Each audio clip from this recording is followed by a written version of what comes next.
ആച്ചി Dindigul biryani kit മേടിച്ചു. അപ്പോൾ അതുണ്ടാക്കുമ്പോൾ review നിങ്ങളുമായിട്ട് പങ്കുവയ്ക്കാമെന്ന് കരുതി. ഞാൻ ഇന്ന് കുക്കറിലാണ് ബിരിയാണി ഉണ്ടാക്കാൻ പോകുന്നത്. അപ്പോൾ ഇന്ന് ആ പാക്കറ്റിൻ്റെ കൂടെ എനിക്കൊരു സേമിയ പായസത്തിനൊരു കിറ്റും കൂടെ ഉണ്ട്. അതുപോലെ തന്നെ അതിൻ്റെ അകത്ത് ആ പാക്കേജ് തുറന്നപ്പോഴത്തേക്കും സ്പൈസസും അതുപോലെ തന്നെ ഒരു ബിരിയാണി ഡിണ്ടിഗൽ ബിരിയാണിയുടെ ഒരു മസാലയും അരിയാണ് ഉണ്ടായിരുന്നത്. അപ്പോൾ ഞാൻ സ്റ്റാർട്ട് ചെയ്തു, കുക്കർ വെച്ചു. അതുപോലെ തന്നെ അതിലോട്ട് ഓയിൽ ഒഴിച്ച് ആ സ്പൈസസ് ഒക്കെ ഇട്ട് പിന്നെ ഒരു 1/2 കിലോ ചിക്കൻ മാത്രം നമ്മൾ എക്സ്ട്രാ മേടിച്ചാൽ മതി. ചിക്കൻ ആഡ് ചെയ്ത ശേഷം ആ മസാലയും കൂടെ ഞാൻ കട്ട് ചെയ്തിട്ട് കൊടുത്തു. നല്ല പാക്കേജിംഗ് ഒക്കെ ആയിരുന്നു. അപ്പോൾ ഇതൊന്ന് ചിക്കനിൽ കിടന്ന് തിളച്ച് വന്നപ്പോഴത്തേക്കും നല്ലൊരു ഒത്തൻറ്റിക് സ്മെല്ല് വന്നു തുടങ്ങി. അപ്പം ഞാൻ എക്സൈറ്റഡ് ആയിട്ടോ ശരിക്കും. അപ്പം അരി മെഷർ ചെയ്ത് നോക്കിയപ്പം 1.25 ഗ്ലാസ്സാണ് ഉണ്ടായിരുന്നത്. അപ്പോൾ അതിൻ്റെ ഡബിൾ വെള്ളം വെച്ച് തിളപ്പിച്ചു.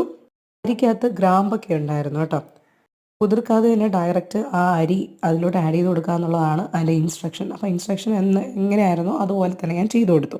പിന്നെ വെള്ളം കൂടെ ഒഴിച്ച് ഞാൻ കുക്കർ അടച്ചു. ഒരു 15 മിനിറ്റ് നമ്മുടെ ഡിണ്ടിഗൽ അടിപൊളി ബിരിയാണി റെഡി ആയിട്ടുണ്ട്. എന്തായാലും ട്രൈ